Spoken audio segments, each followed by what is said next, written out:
thanks a lot, Nick, there for having to calm down a really passionate panel, keen to dissect that game there. I'm just going to take a moment quickly to do a couple of giveaways to the crowd who are sitting here eagerly waiting the next match.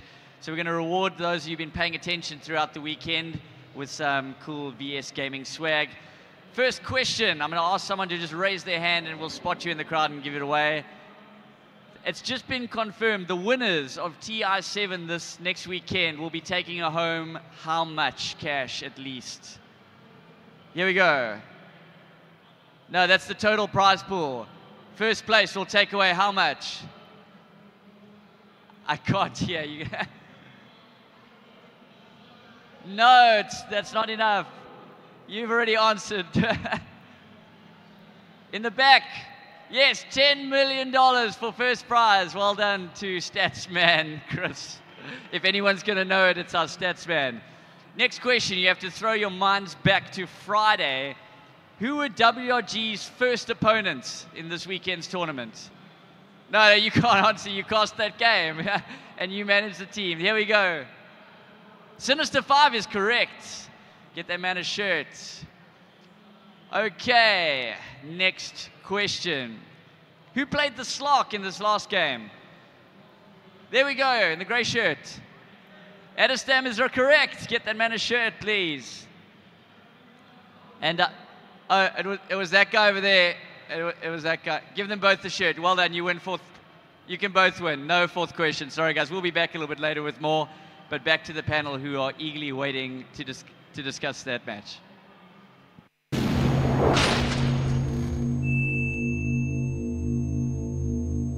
So we're here at day 3 at the EGE LAN here at the Cape Town ICC, and with me here is Bianca, one of our cosplayers at the event.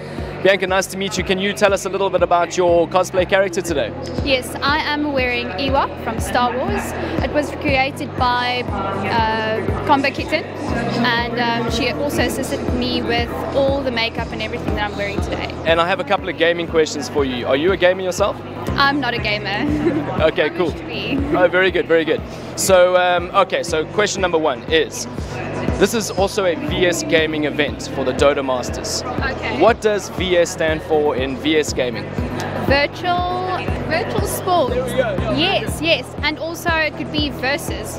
You versus me. Oh, very good. Yeah, yeah, excellent. What is the total prize pool for this event? I believe it is 550,000 Rand. That's very good. Makes you kind of want to play, doesn't it? Definitely. For those out there that maybe want to follow you and get to see what you're going to be doing next, what sort of social media platforms can they find you on? They can follow me on Facebook, Bemao, B-E-M-A-O, and that's about it. I'm still setting up my profile. Very cool. Well, there you guys have it. Bianca, thank you very much. You look fantastic and have a great day. Thank you. Cheers, guys.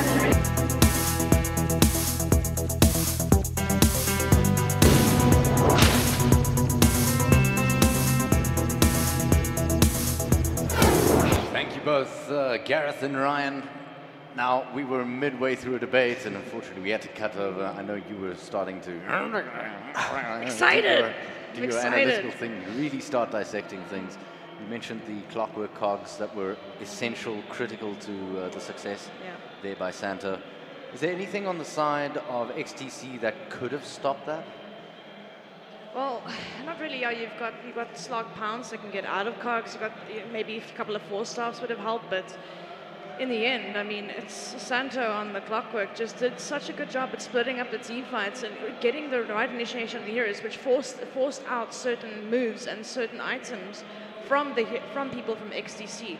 So they couldn't use it when they really needed to, like when the Whelp and the Castaway show, kind of jumped into the fight. There's nothing left for them to really escape because they've had to escape the cogs, or they get split up. It's just played so well, so well. We keep talking about itemization for the late game, about how that wins you the game. One of the things I think won WRG this game was itemization in the early game. So there was one 3-man gank that they went on Castaway in the mid lane. So it was the Coddle, the Tusk, as well as the Queen of Pain. So they jumped into Scream, right? And they thought that definitely this will have all the damage in the world. The first Scream of Pain was blocked by a raid. Like, Castaway literally picked up raindrops 20 seconds before the time. the first raindrop blocks the Scream of Pain, and then by the time it cools down, it blocks the Illuminate as well, and they just did not have the damage to kill him. Didn't do anything, and then after all the ultimates, they were like, okay, now what? He Requiems, they turn around, gets a double kill and a ton of experience afterwards, and that, I think that really set Deppy back. I think getting that kill would have really changed the game for them, because a lot of the time they couldn't really rely on the Queen of Pain to actually do damage and survive the fight. It was like one or the other. Is she going to jump in or is she going to die? They couldn't really do both. So if she was able to actually get a good snowball in the early game, it might have changed things up. Castaway might not have had such a dominant beginning. Yeah, but I mean, if you're going up something like a Queen of Pain as an SFME, how do you not pick up raindrops? It's such an advantage.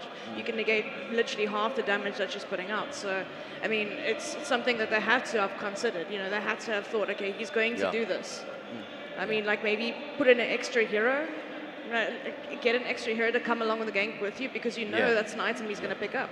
Yeah. So as we're about to jump into the draft now, there is one final question. Having lost the game now to WRG, XTC might have a psychological problem. I'm not sure. Might have a morale issue. Look, they played so well, and they, like, as me and Snare were saying, we're like, oh my word! I mean, Adassin could do this. He could do this because he was just doing so much work on that map, and unfortunately, but now they have to win 3 games. Yeah, 3 games. But like they were playing well. Like the kind of style that XTC was approaching this game with was get into WRG's play. Don't necessarily let them come to you. Like a lot of times it didn't necessarily work out them going for the jumps, but you have to make those kind of plays in order to be able to beat the best team. And I think, like, honestly, they've lost enough times with WRG that it shouldn't bother them at this point. Yeah. All you should focus on is getting just the next win. If you lose this game, fine, whatever, you've lost before. But if you win this game, then okay, we can win another, and you can win another. So I think that creates an opportunity for them. One game at a time? Yeah, one game at a time. And they really did play well. I mean, XTC didn't just, you know, essentially roll over and get whitewashed. It took them a while to beat XTC. Absolutely. Well, the draft is well underway, and you can see the clockwork immediately taken out by XTC, as well as the Nyx Assassin. On the other side of the coin, however, out goes our Night Stalker yet again. Yep. Probably does this open up the Cottle again? Probably. I think, like, WRG feel comfortable having beaten the hero. Maybe without Clockwork being in the game, they might not necessarily feel as comfortable playing against Tusk, because I think, like, having seen that game, Tusk feels like, or Clockwork seems like a pretty strong counter against a Tusker. So, they take out Rasta. All right, so they don't mind Tusk or Cottle going through. This opens up the Spirit Breaker pick, though. It does open up Spirit Breaker, yeah. And this is a hero that WRG does run pretty well. I think, like, both of the bans from XTC is them trying to target Santo as much as possible. So WRG probably want to go for his hero early on as well. But they've left out both Cottle and Spirit Breaker, so they're forced to a decision of one or the other. Finally! Finally we get to see the Earthshaker come to the field. Bad, like, every game finally comes through. So this is kind of scary. So also, Earthshaker is one of the heroes that can counter out Spirit Breaker, and WRG instantly picked it. So it feels like they were prepared. They were ready. They were like, these guys are gonna go Spirit Breaker and or Cottle. We'll pick Earthshaker that kind of counters it. We can stop the lane aggression. If Spirit Breaker, if you see him charging from long enough far away, you just fissure him, cancel charge instantly. And they get their signature AA for Santo. Yep. So this had a huge impact in the tournament so far. The few games we saw of AA were definitely in favor. And we have seen Castaway, and well, not just Castaway, but the rest of WRG actually play AA a lot in the EU scene. But not so much in the support position. I mean, I believe Castaway has been running AA mid quite a lot in the international scene. But didn't they beat XTC with AA in the upper bracket? Yeah, but not as a core. It was a support. Yeah, it was support. Yeah. Support. But I mean, and here we go, the Lich. So I mean, these are picks that I expected to see coming out from XTC and especially WRG as well. I mean, Earthshaker was pretty much inevitable, right? Because they respect ban Santo's Clockwork, so I mean, what else is there left? There's other heroes they need to ban out, like the Nyx Assassin, Night Stalker. You don't want to face Shadow Shaman here again. So I mean, it leaves the Earthshaker and of course the Spirit Breaker to come out. But Lich, for me, is one of those heroes that auto-win you your lane. Doesn't matter who you're in lane with, Lich, for me, does auto-win a lane, just because of the broken mechanic of that sacrifice. Of course, with the ice armor, and he's so good at splitting up a team fight. He's really good. I mean, you just throw down an ulti, and literally, you have to split. Yeah. You have to split. They probably have to put this hero mid, though, just to ensure that Deppy doesn't have as rough a time as he did. But with the Lich, to babysit. Yeah. I think it's better. Like, Deppy probably has the skill to go and match up toe-to-toe with Castaway, but why take the chance? When you know that one of the reasons why your game went so south is that mid was really on the back foot for the majority of the game. Just pick a hero which can guarantee the win. And both of these heroes, Lich and Spirit Breaker, at any given time, if mid is going badly for Deppy, they can assist quite easily. Yeah. So But this team fight from WRG is quite concerning, and they don't have any like really strong pipe carriers right now from XTC. Probably they need a hero like that that can buy that early pipe, even a Hood of Defiance, just to be able to survive long enough. I think we could actually see Centaur come back here, because being able to disperse and get out of the fight. So I think that was one of the things that was lacking from XTC last game. They had only a few disengaged tools, but a lot of ways to get in. So they need a few more ways to be able to get themselves out of the bad situations. Yeah. And it's also like, I'm really loving it because, I mean, AA also needs, if you want to get more than one person in your ulti, you kind of need them to be bunched up just a little bit. So, I mean, the disperse factor of the Lich can help out with that quite a bit. But Earthshaker just needs one good ulti, and it changes the fight on its head. Yeah. And it's, as you say, it's also really good against the Spellbreaker because the Fisher has quite a nice range. So it can stop a charge, which is nice. Viper, yeah, you don't want to, I mean, Castaway, I know Castaway indeed doesn't like laning against the Viper because it kind of like throws him off a bit because you can harass with the Viper without drawing creep aggro. It kind of sets mechanics off balance. Every time you go for a last hit, you're going to take a lot of damage. You can't really harass a Viper that's leveling corrosive skin as well because you're taking more damage. So Viper in the mid does throw the mechanics on its face. It's just something you don't want to play against. It's annoying. It's a 14th ban of Viper. Actually, Spellbreaker and Viper have been involved in the most amount of games, like 78% of the, almost 80% of the games of the tournament. They've been every single place. I'm kind of, what do you guys think about this Weaver ban? Yeah, I was literally about to ask you. The Weaver sits a little weirdly. I think Weaver's, okay, so Weaver's really good with Ancient Apparition. If you put out the Chilling Touch, the Gemini attack, it goes through twice. It does like a crazy amount of damage. You basically can't lane it as an offlaner up against that. That's rather gimmicky, don't you think? It is. But it's like picking Bane Mirage. And here we have the puck come out. Three barrows as the puck to play. I mean, that's like wombo combo of note, right? It's so aggressive. I mean, you get the puck Dream Coil in, it sets up a perfect ulti for the Ancient Apparition. Of course, the Earthshaker to follow up with it. It's just, those three heroes alone can combo up so nicely. And I mean, puck does scale well towards the late game. It's also good for burst damage. For, I mean, early game carries don't deal well with, magic burst damage, and Puck is really good at doing that with most carries. I mean, do I dare say Anti-Mage comes out for XTC? I hope they pick Anti-Mage, but they probably won't. It's like it's too early in the draft to know if you should pick that hero for sure. Yeah. One thing I do like about, one thing that's good for XTC in this situation, if you see the Puck, like in game one, they struggled at some point in terms of damage because SF and Whelp on his Marana both had BKB. So now you only have likely one hero that's going to buy a BKB. I mean, sure, Puck is more elusive, but this doesn't deny your damage. We haven't seen in a long time. Offlane Doom. Okay, so that's why they wanted to ban Weaver. So Doom can do nothing against these easy right-click heroes who just burst you down. You need to be able to get, Doom functions very well. It's able to just passively sit in the lane and regen if you take some damage. So the last thing you want is a hero that can just outright kill you, and he has 0 armor. Yeah, if you take the swarm damage, you just die instantly. He literally starts with 0 armor. You have to wait till to get a creep to devour it to give you an extra armor. Generally, the big giant eagle. It's normally what you want to pick up, or the regen Satyr as well. Regen Satyr on Doom early game is amazing. It gives you, quite a sufficient regen. It also gives you, believe 1 armor, 1 or 2 armor. I think so. I'm not 100% sure. But I mean, generally pick up an Iron Talon and you should be fine. You should be good. But I have a funny feeling a lot of Lincoln spheres are going to be coming out from the side of WRG, but I mean, which Lich is going to have to get rid of with a good Yule Scepter. Oh no, Doom's got some usage to cancel out Lincolns as well, so I mean, it's fine. I mean, you can also just do the refresher build and get 2 heroes completely out of the fight, but he's going to have to get a Blink Dagger to get into these fights. I'm not sure how I feel about this hero versus Puck though, because it's nice. You can, in theory, you can doom the Puck, and if Puck can't do anything. But in practice, you're just never in a situation where Puck actually gets doomed. Puck can just run around you, silence you, and beat you. Now this I think is the something special I was promised. A Chen on the side of WRG. As the Templar Assassin is actually picked up by XTC, and that's also something we haven't seen. Insta-pick TA. I don't know about Chen though, because you're playing up against Lich, so Lich can ice armor. Look at the glorious Chen. But if you put ice armor on the towers, right, then you've got all these creeps.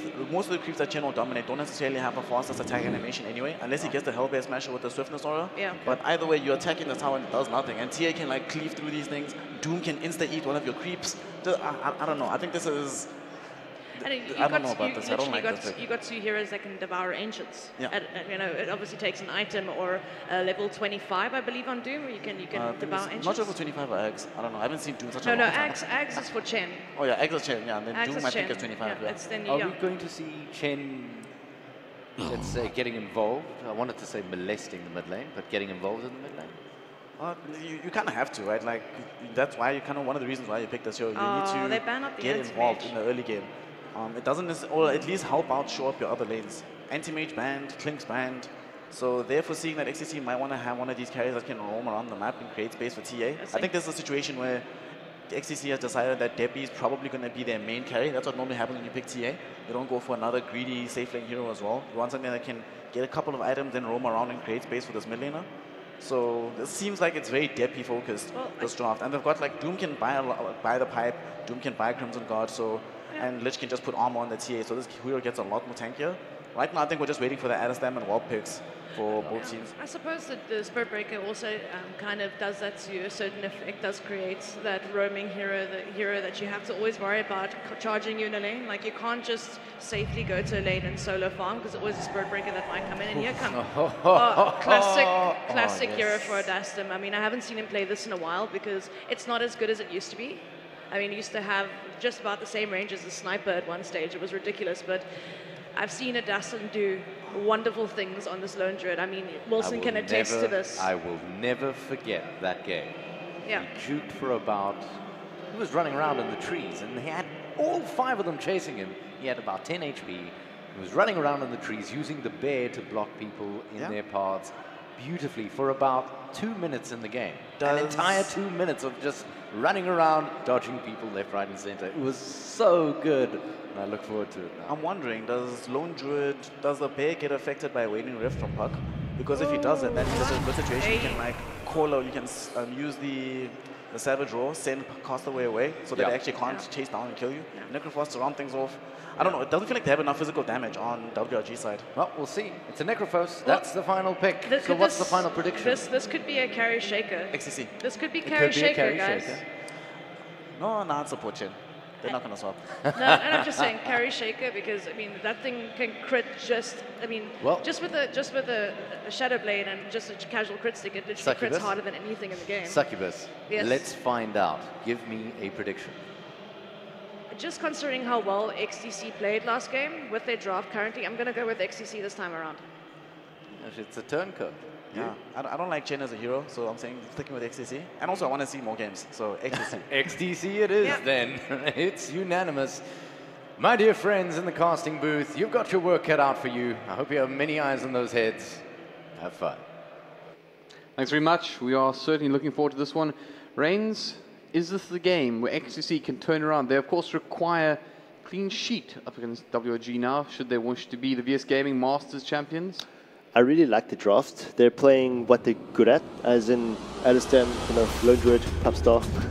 And then you get the DPTA, which is, one of the heroes that he plays the most when he practices. So I think they can take it. I'm not going to say it's impossible, but WRG, the evil genius supports TI5. Yeah, they are in fact, we've seen this story before, but perhaps this time we will have a different ending. Of course, once again, if you are just tuning in, you are just joining us in the stands, this is of course the grand final of the VS Gaming Masters. White Rabbit Gaming taking on XTC, and WG just 1 game away from winning it all for a 2nd time in a row. Of course, last year we used to call ourselves the PGL Masters, but we've changed, we've upgraded now to VS Gaming, and of course it is something special to be the side that could potentially be the first ever VS Gaming Dota 2 champs. Yeah, I mean, well, I can see that XTC wants to be more aggressive towards the bottom lane. I think they just planted a ward and retreated back to positions. And meanwhile, I think Sting spots out the top ward here, placed by XTC. So they're just going to be a little bit passive for now. Make sure that get the bouncy runes and then start from there. Well, once again, WG are getting in position here for just to obtain their rune, as you mentioned. But this is a very interesting ward here as well. It's going to be pretty irritating against the Chen in particular. Obviously, Santa will want to be as mobile across the map as possible early on, cause as much trouble for his opponents. Well, right now they're keen on the invasion here, and actually this has been pretty much given up as well by XTC. Free bouncy runes for the Dire side, or from the Dire side of the jungle. Oh, don't die the charge! Did he steal it? No, he did not. Shudawi. Good spot from He there. did seal it. Don't Die actually charged in, took the bottom ruin. So it's going to be 2 for 2. Absolutely beautiful work there from the XTC lineup. That was great. I don't think that Chidawi is going to expect a lone druid at the off lane until he sees him, obviously, but I don't think he's going to suffer too much from there. But meanwhile, also aggressive off lane for WRG, Santo, going up towards the secret shop, but I think he's going to end up over there after going with jungle creep. And he does exactly that. Going to pick up the Centaur War on his best friend. That's good. Yeah, one of the nicer neutrals to have at this moment. I mean, they're going to need more disables. They don't have the Earthshaker due to Chidawi playing solo in a safe lane.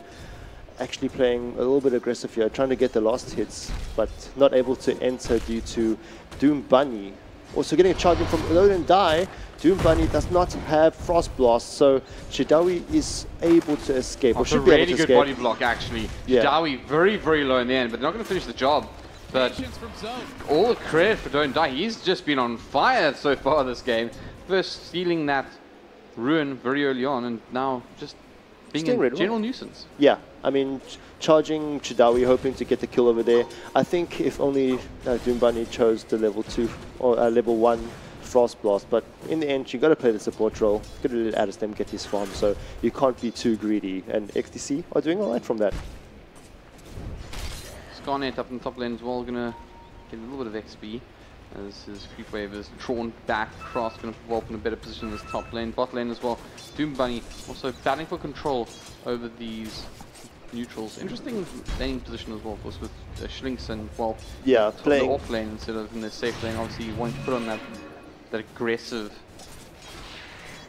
prowess of the Necrocross early on. Yeah, took the words out of my mouth. I mean, that was great. I mean, Schlink's just making sure that he gets a Schling touch on Whelp, and then easy last hits, 1-2 easily like that, and then making sure that Scarnet is pushed back. So as a Doom, you don't really want to go behind too much in Golden EXP, but this is exactly what's happening over here on the top lane. Shudawi very, very low as well in the bottom lane, getting run down by Doom Bunny, who I think last game probably wished he had died a little bit less early on. May have been a bit of a difference. Sands in the top lane will catch out Scarnet. They're going to try and bring him down, but he immediately ate the creep that was being used to bring him to his knees, and instead could actually find a cross skill here as we do have the charge coming through from Don't Die. Does he commit is the question. We won't have a huge amount of support just yet. Very low. Scarnet might be interested, but limping at the back lines. They have in fact connected onto Santo here, and Wolf, he wants a piece. This walks straight into Don't Die, says nope, turns around, and they'll have to settle for looking angry. In fact, what is Scarnet could just fall here. In fact, Scarnet does just fall here.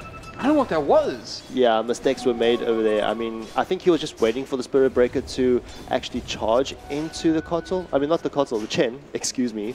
But, you know, after falling back, Doom had nowhere else to go, and then hence falling towards the WRG guys and giving them first blood as well. That was one of the most bizarre things I've ever seen in Grand Final. He just walked into his death. One of the unfortunate situations that comes out of XTC earlier in the game. Hopefully they come back a bit afterwards. Castaway actually sitting on quite low HP, actually being charged. He doesn't have phase shift for 4 seconds, phase shift. I think he might actually be the first death of WRG. Does finally phase shift through it. Do they get the kill? Deppy wants it. Deppy desperately wants it and will in fact bring him down. Castaway was hoping to use the illusion orb just to evade that last hit, but in the end, a little bit late, unable to do so. Yeah, it would be interesting that if he orbed it out and make sure he escaped with that skill. But yeah, phase shift on level 1 does not work out so well if you play against TA with the charging Spirit Breaker towards the mid lane as well. But quickly, Castaway gets back into the lane. So, 1-1 here. Obviously, a bit of a... Hold on, Santa. He wants a piece of death. He is in fact right on that central as well. Will get stomped up. Also got the golem to help up, but the charge going through. Didn't look like Castaway wanted a piece of that. Pretty interesting. Don't Die wants a piece of Chen though. He does go in. Will back off now, but did get support of Doom Bunny as well. Tosses out the Frost Blast and will back off. Top lane. Do they want a piece of Scarnet? Scarnet interested in the jungle. Yeah, just getting the farm up. I mean, he needs to catch up quite a bit as well, sitting on 1,000 net worth. It's not too bad, but as a Doom, you really want to get your level 6 as soon as possible, and until then, he can't really do anything in the lane due to Whelp just pushing it out, going over in front of the creeps, to be more specific, and also just, you know, taking all the losses from there, sitting on 2,200 net worth, which is the highest so far. Well, we are pretty early on into this, and I got to say as well, Puck doing surprisingly well up against Tia. One of the heroes in this game that does handle Puck fairly well. Obviously, very difficult for Puck to actually get any form of damage off when TA is expecting it at the very least. But 33 last hits versus 26. Castaway doing a fine job there, but the death is going to hurt him just a little bit. Yeah, he's focusing mainly bot lane, towards they're actually going to bring down Shadawi here. Ooh, nice spot. Yeah, top lane is still battling on though. They are looking very aggressive. Whelp, as well as Schlink's in there, they do in fact have Doom Bunny support. Sly takes a world of damage, but Whelp runs forward, will get a couple of last hits off. He's got the heal up, so could be keen from the charge comes through, don't die. Whelp going to be knocked around. This is a Growth Shroud up, but he will take a nice Frost Blast in the face thanks to the list. But don't die should be your first kill here in this top lane, and it is. In the end, the tanky Spirit Breaker not enough to survive. Yeah, he was everywhere in the map so far. He was mid, he was bottom, and now teleporting back up top. Getting the charge in, but the teammates want nothing out of it. Doom Bunny sitting on just below half the HP, and Scarnet as well. So, safe decision for the teammates, not so much for Dota and Die. Serene's hey. Deppy in the mid lane. He's sitting on 29, last hitting. He just wants to buy a Sobi Master right now, but what items do you think we can see coming out of him? What do you think he's going to prioritize? Don't you think he's going to get the blink? As soon as possible as well. Blink means fighting. Just getting the treads now, but you know, he needs that farm up. 42 last hits, not too shabby at all, but you can't really kill Deppy right now as a Puck. So difficult. Yeah, it's very unlikely. Castaway though has to be pretty careful. Deppy actually winding it up here. Lose your ball, also on cooldown for a little while. Deppy respecting the tower, the potential for the rotation. So in the end he's going to back off, but Castaway is getting quite a bit of harassment out. You'd expect somebody of the level of Deppy to be able to put on some pressure, even onto likes of Castaway with a favorable hero matchup. Yeah, and that was Dota and Die being aggressive once again in the bottom side of the river towards the enemy jungle. But oh, Earthshaker's Fissure did not hit, did not connect to Deppy, making sure he goes back safely into the jungle. So leaving mid to Castaway alone for now, that's going to work out for the Puck. That is quite a hefty rotation though. Quite a few of the WG players headed into that middle lane and didn't get a great deal out of it. Whelp has also moved into the bottom lane as well, so we will see Shadawi make his way up to the top. They've picked up that tier 1 tower already, so Scarnet fairly far back, close towards his tier 2. Not a huge amount of work to be done, maybe snipe out that bounty rune, but Shadawi gonna have a little bit of work ahead of him, finding his blink dagger. Looks like he'll be heading for the soul ring first. Yeah, he doesn't have to overextend that much. I mean, he's got the top tier 1 tower already, but no, he's gonna go for Scarnet, it looks like. Yeah, Shadawi playing around with him. He's keen, but he gets doomed up. Scarnet actually commits the doom to this. There's no way he kills him here. Oh, hold that thought, because don't die. He wants a piece of this, is in fact charging in, but you can see the absolute ease of which, I say ease, how calm he's being about this, but you should be less calm. You should be much less calm, because Don't Die is in fact coming in here. He winds up the Fissure. Never mind. Shadawi just toying with the XTC. Okay. Just the BM. Yeah. No respect given, in fact. How great is that, though? Shadawi still just messing with Don't Die, and the charge just comes down. He just does not care. He's absolutely messing with the XTC lineup here. That was awesome, right? I mean, baiting out the Doom ulti, waits for the teammates or the XTC guys to rotate top, giving the space for Puck in the mid lane and the bottom laners as well, just to push up to the towers and hopefully to destroy the bottom tier 1 tower over there as well. But you know, as an offlaner, you're there to create space, and there we go, Shadawi making it happen. By completely disrespecting one of the top teams in South Africa? Oh man. Yeah, that item drop was a bit unnecessary, I suppose. You better hope that karma is not a real thing, otherwise XTC are going to be coming back with a vengeance in this one, because he absolutely, once again, just toying. Yeah. Toying with the... I mean, this is a grand final. Who does that? Who does that? Shadawi? Shadawi does that. Exactly. Yeah, it's sitting 2-2 right now, sitting below 1k net worth in the lead for WRG. I mean, they're doing okay. Slowly but surely, Necrofast is pushing the bottom tier tower. And then, yeah, it looks like XTC wants to get that fight, wants to take down Puck once again. And they're lining up with Deppy and friends. They do in fact have the scan outs as well, so they picked up that there was more than one hero there. Deppy will be unaffected by the illusion orb. Silence does come out. That affects them a little bit more. Do they want a piece of this? Schlinks will in fact use the Ice Vortex on him. They're going to in fact turn it to Green Call as well. But in the end, Deppy just manages to walk it off. He will be cold feeted up. But yeah, it didn't work for WRG. They desperately want Deppy to fall though. I mean, getting that 1 kill in lead for the TA, they need to balance it out, take something off the mid lane for XTC, because that's one of the lanes that's working out right now for them. Bot lane, they're going to in fact doom up the Necrophos in the bot lane. This should be a fairly easy kill in the end. No support coming in time at least. Okay. What? Okay, Schlinks. Because that's reasonable, right? Just casually walks up, denies his pal. XTC must be tilting out of the stratosphere right about now. Don't die, commits deep onto Schlinks. Surely they're going to get this one. I feel like if they don't, okay. Yeah, they're respecting the fact that they could be. They're not going to overcommit for a support, so no. Yeah, that was XTC back out. They get nothing.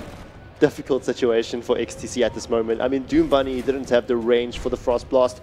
Scarnet doesn't have Doom due to, you know, exactly what happened where Schlinks denied his teammate, and there's nothing they could have done. Difficult situation. Man, at the moment, XTC just can't seem to catch a break here. WG will look for a trade-off here as Adestam does pick up the bot tower, of course. WG picking up the power in mid, sorry, in top earlier. Putting quite a bit of pressure onto this mid tower at the moment. Deppy doing what he can to pull back creep wave. Has to be a little bit careful. Those refracting charges will be brought down by that creep wave, and that changes the entire perspective of a puck versus TA matchup, of course. Phew. And there's a push coming in from Santo and Jidawi trying to take down the tier 2 tower from here, but full HP. It's a difficult one. Lone Druid is going to TP up top as well, followed by Scarnet on Doom, and Deppy just waiting in the jungle for an overextension from WRG guys. Shidawi is really in danger. Again. They know he's here. Fisher comes out. Shidawi will get the stun up as well with the Enchant Totem. He's running it back on this one. Stunned up for a moment by Scarnet as Doom Bunny tries to bridge the gap. Don't die, charging through. Shidawi surely not this time. Doesn't quite manage to get the Enchant Totem out of time. Will just be eventually right click to death. In fact, they commit Nether Strike. I think that was potentially unnecessary. I mean, I'd say potentially that was unnecessary. Maybe Don't Die just looking for the exclamation point after the previous tussle they had. Yeah, that must be it. This time, Chidawi did not get to bait out the enemies while the rest of the teammates get the free farm. Yes, that's a nice one. XTC in the lead right now in terms of kills, sitting 3-2 in advantage of them. It's 12 minutes in. Not a very active Dota in this game. Well, I guess this is one of those cases where it is a grand finals. Ugly Dota that wins you the VS Gaming Masters. Probably worthwhile, but let's take a quick peek at the stats as well. At the moment, XTC about 500 gold in the lead, and experience, actually, oh, that is a lot of experience. That is pretty hefty for just 12 minutes, and XTC may actually have won this laning phase pretty comfortably if you just take that into consideration. Yeah, Castaway going to charge through here onto the puck, or rather Don't Die onto the puck. Castaway does manage to lose your orb out of harm's way though, as a big rotation of XTC come through. I want to also point out that they do have the Doom, so you may want to be a little bit further ahead on net worth. I think that there's one thing worth considering. Scarnet should be providing quite an influx of at least utility items for his side early on. Yeah, doing great for the team so far. Adestam untouched, getting a kill earlier. Oh, they're going to hit this. Yes, they do. Shidawi stunned up, 70%. Nether Strike as well. Scarnet says hi. The Fisher gets both, though. Can they commit this kill? Surely they will. They will, in fact, start up again. They're just going to run down with Scarnet. They will pick up Shidawi in the end pretty comfortably. Nice pick up there for the XTC boys. They're still in this one, keeping it alive. But now they're going to commit on Depp. They toss through their ultimate as well. Deppy trying to walk through this one. Absolutely no way out. And they're going to take the Reaper's Sight on top of them just for good measure. Will, in fact, send him back to the grave for a little bit longer as they bring down the tier 1 as well uncontested. Yeah, that was great. Finally taking Deppy down. I think WRG should be really happy about that. So next mission should be, I don't know, taking down Adestam. I mean, he's farming really well, also sitting on level 12. So the XP is going towards the cores, towards XTC so far.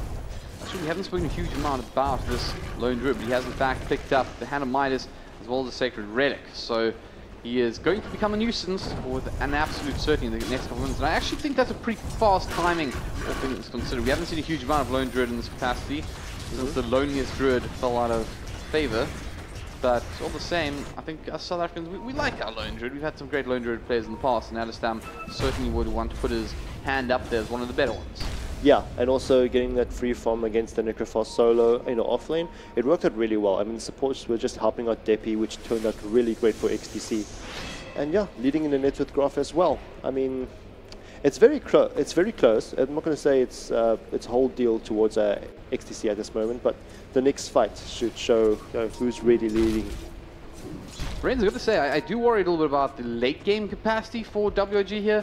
In the analyst, so do you think that they do in fact have a significant advantage if this game goes late? I think they'll be okay. I mean, Necrophos ulti is really powerful, especially with a tanky hero like the Lone Druid. You can just take it down really quickly. Fair enough, fair enough. TA though also going to scale very, very well, but as mentioned, this has been an interesting meta. We've seen a lot of heroes come out of the woodworks that you wouldn't really expect to see in that one position. So one position Visage just today, I think throw it back to 6 months ago, probably would be quite surprised seeing that in an official matchup here. But it does look like XTC want to bring down this tier 1 in the mid lane. Yeah, and they're able to. I mean, WRG guys are mostly up in the top lane, hoping to find something out of it. It's just staying behind Shidawi, hoping Shidawi baits out some enemies, but that's not the case right now. XTC is going for objective, and it looks like it's going to be not going to what Amsterdam put it there, just free-hitting the tower. Well, they do in fact commit onto this next class as well. But he's going to shroud up in the meantime. They're going to actually cut out Castaway from the rest of his team or any potential support coming from Whelp with that Fisher. They will also likely bring down this tier 1 tower without any further contest. Their ulti was reasonable, but not good enough to really commit WG to the cause. We may see Shidawi pulling up with, I mean, hey, as a caster, I gotta say, I would love to see Shidawi go in there with that, in fact, into the Rosh, but that's with an ALT. I believe Rosh is no longer on the same side, but hey, close enough, right? Yeah, it's when you support the evil geniuses. Here comes the ALT, spots out nobody though. Knows that Roshan is being taken down, or was being taken down. They may in fact take on Don't Die as well. He gets stunned up, it does have, in fact, no chance to use that Charge of Darkness. He will in fact be brought down by the Reaper Scythe once more. I think I saw Chidawi drop an item over there as well, just before killing the Spirit Breaker. Such BM. There's not going to be a huge amount of friendship between these two sides afterwards. I can imagine Shidawi, the man of the greatest pronunciation of so I've ever heard. It's a bit of a meta joke, but perhaps if we get a chance to interview him later, you'll understand. Yeah. Certainly not endearing himself to Don't Die at this point. Definitely a bit of a war within a war currently going on between those two. I just want to mention how Puck was taken down so quickly in the last fight as well, with Skarner just waiting for the Puck teleport into the mid tier 1, and then just instantly dooming him, and then from there, nothing the teammates could do, and then taking down Puck, and then WRG was forced to go back defensively and not take down any heroes from there. But even though I say that though, it's 4-5 in the favor of XTC, but it's so close. So, Renz, let's take a quick peek at the items. We have got a couple of Blink Daggers on deck. Is there anything there that you think is of particular importance or could be game-changing at this point in the game? I think when Scarlet gets that, it's on the way to him now, the Blink Dagger. So with that going on, he can initiate in, and taking down Puck would be much easier for XTC from there, and from there could work. Well, as mentioned, the Doom could be very influential, but they're going to find out Depi. He's actually low on man as well. The Rod of Antos used up as well as the Dream Coil. They're going to do quite a bit to him. They'll stomp him up to Central. Don't die, try himself out. No way. Get caught in the glass as well from Ancient Apparition. They're going to toss through the Lich Ult in the sidelines though. Does get a bit of damage out, but not nearly enough to threaten WG. They're in fact bouncing around onto the chain creep, so this feels intentional. I'm not going to lie. And in fact go back in onto Doom Bunny, and they will bring him down fairly easily. And they find the big man. Adestab going to try to shrine himself up here. He is very, very tanky as mentioned, but can he do enough? Echo Shaker, why not? Now he comes with Echo Slam. Does quite a bit of damage, and now Adestab very, very low. Will in fact pick up the kill Whelp with the help of Depi. They're turning things around here. The Doom was out on the Puck, he managed to pick up. Santo once out, will manage to flee. Fair as well as the final offering. It's going to be 3-for-1 in the end, but I think there's a lot more to that fight than just that. Perhaps you can break down for us, Reigns. Yeah, that was actually great for the end, at the end for XTC. I mean, in the beginning they took down Depi, they took down the Spirit Breaker, sure, but after that, they were taking out 3 heroes, which included the Necrophos and the Puck. It worked out so well for XTC to win that fight. Well, Roshan here. Taking Roshan as well. Being bullied doesn't mean, of course, that they'll be able to get a little bit more on credit. We'll be watching XTC lineup with their tails up for the first time, I believe, in this winners bracket, or this grand final, excuse me. They do in fact a 3K lead over White Rabbit Game at the moment, and that XP is huge. That XP is massive, right? That doesn't feel right to me, Reigns, but that is huge, and that is something that's really going to be bothering WG at the moment. While the top lane going to get charged down, gets the router from the Sky. He does have the ghost shot available. In fact, he's popped it already, so he is just melting. Deppy says goodbye. ALT is going to fly through. Will actually connect quite well. Skynet going to be certainly forced back to base after this one, or at least forced to find regen elsewhere. This Deppy on the front lines will clear out that catapult, and now turns his attention to this tier 1 tower on the top lane. That's a big one, because that will in fact free up all the top towers, or rather tier 1 towers from the WG lineup and equal things out here. But bottom lane, WG will try to get the cross kill, but rather the cross kill on the tower. They're going to try to get the trade off. Yeah, I wouldn't be surprised that Deppy and his friends will just ignore that bottom tier tower and go for their own one as well. But it looks like they'll go back. Even with the DD on the Templar Assassin, he has the Aegis, so shouldn't be too afraid to fight if it needed be. But I think they do want to defend in the end, teleporting all of them to the bottom side.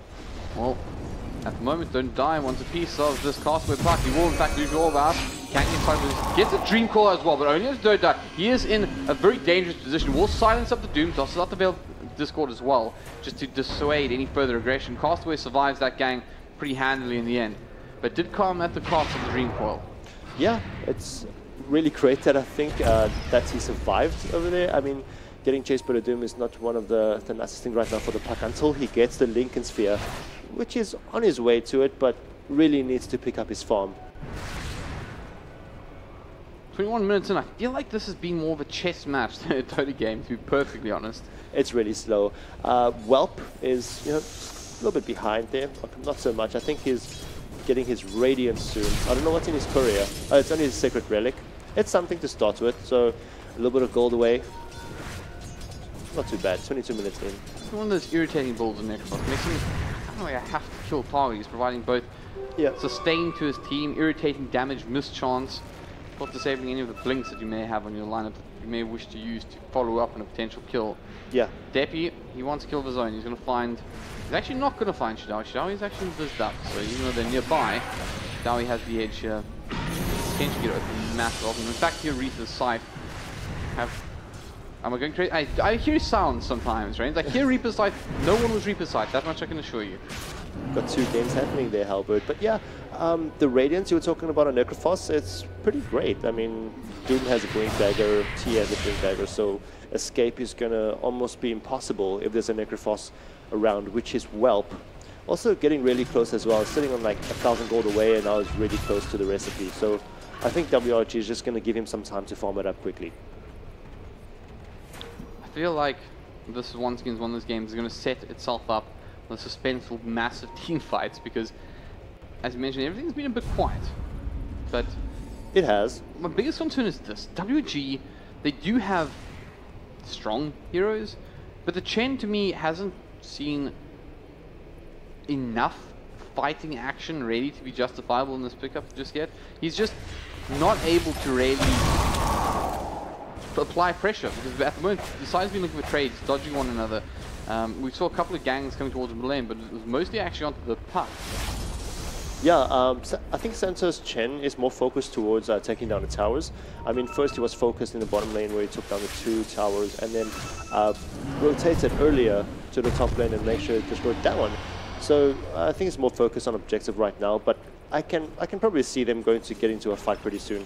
I think they're just waiting for the Lincoln Spear for the Puck. And that will become quite an issue for the Doom as well. Spirit Breaker knows that he's somewhere there. Oh, actually gets the charge in. Nice ward there. Die coming through will in fact not deny any TP opportunity from Deppy. Picks up that kill in the end. In fact, no, don't die. Got the last hit. Good on you, squad friend. But top lane, we do have Adestam in a bit of trouble. He's going to be rooted up as well. Shidawi's trying to get onto the other side of the picture. They will toss the A blast. Will in fact get the enchant down as well, which means Adestam's going to have to try and walk out of this one. He gets stunned up. They commit everything to the big bear. And surely, eventually, finally, they do bring him down with the Reaper's Scythe. Whelp picks up another. That was necessary. Whelp needed that last one. I think he's going to get the Shiva's God next, if I'm not wrong. There's something in the courier right now. It's the Castaway Lincoln Sphere recipe. So, yeah, that's great. Oh, he doesn't have an ultimate orb yet, so that's one thing. Yeah, they do have to be a little bit careful. I'm a bit concerned about the fact that it took so long to bring down Amsterdam. And this is one thing, my concern about the late game. I just feel like WG are going to be outgunned if they let this go too far. They are, in fact, a very, very powerful side. You can't underestimate what they're capable of and what their late game decision making is like. But pound for pound, the likes of TA, he's hitting hard. He's got this up and head towards his BKB as well, which means he's going to be very good against some of the sustained magic damage from the likes of Puck as well as the Necrophos and the AA. Yeah, the AA Necrophos, not the AA Necrophos, Whelp's ulti is more focused towards the Lone Druid, I guess. I mean, they did cast it towards the lower HP Lone Druid, but he could have done it earlier, and I think they would have killed the Lone Druid anyway. So I can't ignore the fact that the Lone Druid's pretty tanky. And of course, just also good rat.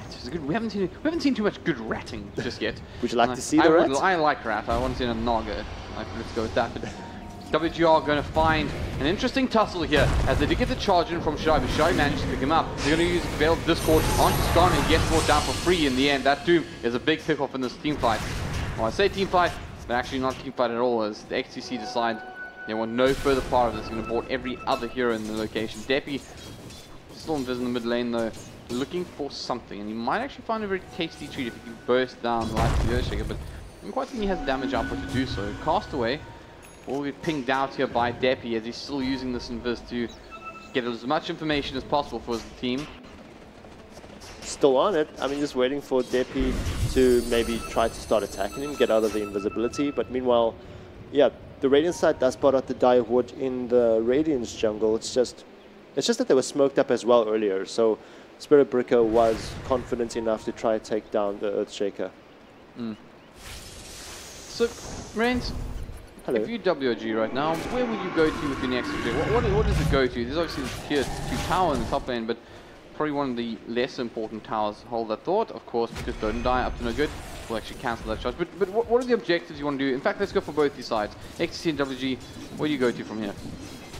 It's a difficult one. XTC definitely wants to win this map, and they're doing great at it so far. I mean, letting Alistam farm up and just going with his Spirit Bay, already having, as you said, the Radiant, Vlad as well up, and also getting his Assault Kuros, or trying to get it as soon as possible.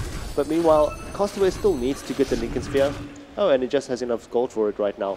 So with that, I think they can go into the next fight. And also, Necrophos' ulti is up again. So with that, yeah, they can make some damage. And of course, as you mentioned, that Puck has, with that, I mean, one of the problems with Doom, right, is that he in fact can't use Fiddle Blade to dispel the Lincoln Sphere. So it makes it very challenging. You have to rely on his teammates to get rid of that Lincoln Sphere on the Puck. And I think Puck would be the primary target, probably the guy that has the most capability of controlling the team fight. But XTC are smoked up. They're going to look for some action towards the middle lane here. See if they find anybody out. Doom Bunny actually in front. That's a surprising choice of individual to lead the fray. Yeah, let the support stay up front. If he face checks something, he's going to face check himself into. Oh, they smoke up right on top of them, but they know exactly what's going on. So WOG decide to back out. They're pinging out like crazy, dropping a couple of sentry walls, or just to make sure there's nothing in Viz. But yeah, both teams maybe getting a little bit of a fright. Yeah. As I believe W just dust at that moment. Or smoke, excuse me. But Shadawi will get charged up. This time around, he will in fact get caught up by Don't Die. Don't Die commits and then strike. Ghost Scepter using Shadawi starts to keep away. Will they commit the ulti? Yes, they do. Chain Frost used from the Lich to break that ulti. But Shadawi uses the Echo Stab. He wants to try and get something out of this. The Dream Call comes down. Does Castaway want in? He does not. But the ulti flies through. It's wide for the time being. Not going to connect. Perhaps hoping that they would move position. But towards the lane, the fight rages on. Santo being burst down by Deppy. Going to send Whelp home. Well, doesn't that toss out the Reaper Scythe onto Don't Die, but not enough damage really. And he had so in the end, it's another two kills for XTC without a return from WG, and it's actually going to open up Roshan as well. Without the Dreamfall, I think this is going to be Roshan pretty much for free. Yeah, it's working so well for XTC right now. Map control, making sure that he gets the pick off Chidawi up top lane again by the jungle. And the only thing that's working so far for WRG is that I don't think that XTC know that Castaway has the Lincoln Sphere, or that picked it up at least. Oh, he has a root up. He's destroyed. Yeah, no, that's a nice one. I mean, compensation. That's working out for in the sacrifice for Scarnet once again, sitting on 3 deaths and 2 kills. But definitely a trade that I think XTC would be fine with. They probably wanted just more to set up for another team fight. Doom, obviously, he's wealthy already. He's got the big dagger, he's got the Shadow Blade and the 4-star, building some utility there. Not too sure what he'll go for next, but basically, it was probably most valuable is making sure that there was no it's a disaster moment. Yeah, I don't think that the AO ulti into the Earthshaker Echo Slam is going to work out well for XTC. So getting those pickoffs is, you know, one of the most necessary situations right now for for Adestam and his friends. But I think Adestam just found out that 2 of the players cast away, especially from the ulti of Templar Assassin that is around the jungle. So just backing off, making sure that he's safe for now. I got to say again, we haven't spoken too much about the graphs this game, but I do want to point out there is actually a decent lead for XTC. So you get 8K, at the moment in net worth and an experience. That's the big one, 15,000. They've got a lot of experience over the side of WRG. And if you take a look at the hero levels, you can see it there. There's actually a significant lead on every position really for the boys from XTC. So if they can produce a result here, it'll really be great for them. Just the entire mentality of the tournament. WG shown to be able to lead, I guess, would be the big thing. But like I said, I've literally just come off an event where I saw the underdog side come back and win 3 in front. So it's certainly possible. Do not count WG, or rather don't count XTC out just yet. You can see the front lines here. Well, in fact, once again, with this DD up on Depi, look. Go up the high ground. They're going to commit a lot to the Spirit Bear. They should be able to bring down, but Depi comes in. A lot of damage, and Slinks is down. They go and they get the Doom off onto well. The Chain Frost bouncing through. The Shadawi, he whooped the Echo Slam as well. This is absolute madness, but XTC going to be forced to back out because the A blast was on point. And although there were a lot of mistakes made, yeah, there was a buyback from the AA as well, making sure he gets the ulti, gets nothing out of it. Big loss for WRG, and XTC is looking great at this moment. And also, Depi just having the game of his life. I mean, he's in the grand finals, he's playing his TA to the maximum level of his potential, and just doing so well. And as you saw, it took, what, 2 hits to take down the AA? Oh, it was absolutely huge. But ironically, Schlink's potentially saving his team here. Smoke, however, coming out from WG, try to find some sort of counter kill. They're 11k behind. This is probably the biggest deficit I've seen WG have for, man, since what, last year sometime? This is actually really impressive from XTC, hitting 12k mark now. Whelp on the front lines though, he reactivates his Radiance, he's ready for a battle. Well, in fact, potentially find Scarnet. It's going to be Adestam, he's a big one. They catch him off the shot, but he is exploded, he is gone. Gets caught by the Reaper side as well, so he's down for a very long time. A beautiful response from WOG. Yeah, that was great. And also AA just checking it out. I think it was him. No, excuse me. That was the Chen that pulled off the dust as well, just in case the TA was around. So good call for him to try. But if they got Depi out of that fight as well, just imagine Adestam and Depi falling towards that fight. It would be an easy racks over there for WRG. But now they have to fear Depi. They can't really push up the lanes. And yeah, that's a very good call for Whelp. Just teleport to the top lane and then take down another tier 2 tower. Look like Depi himself wants to. That's pretty interesting actually. They smoked up. Depi, however, opted to just break that smoke. He obviously does have that Aegis, so he's going to be pretty aggressive in the next team fight, one can expect. But WG, they're pushing forward here. They want to force the buyback out of Adestam. No, Adestam 50 seconds, so yeah, buyback is there, but I don't think they need it. Depi is in the lead right now with the lone druid down, so I don't think they're going to need to, you know, force anything right out now. Like Depi's DPS would just push back the lanes pretty easily. It's exactly what he did.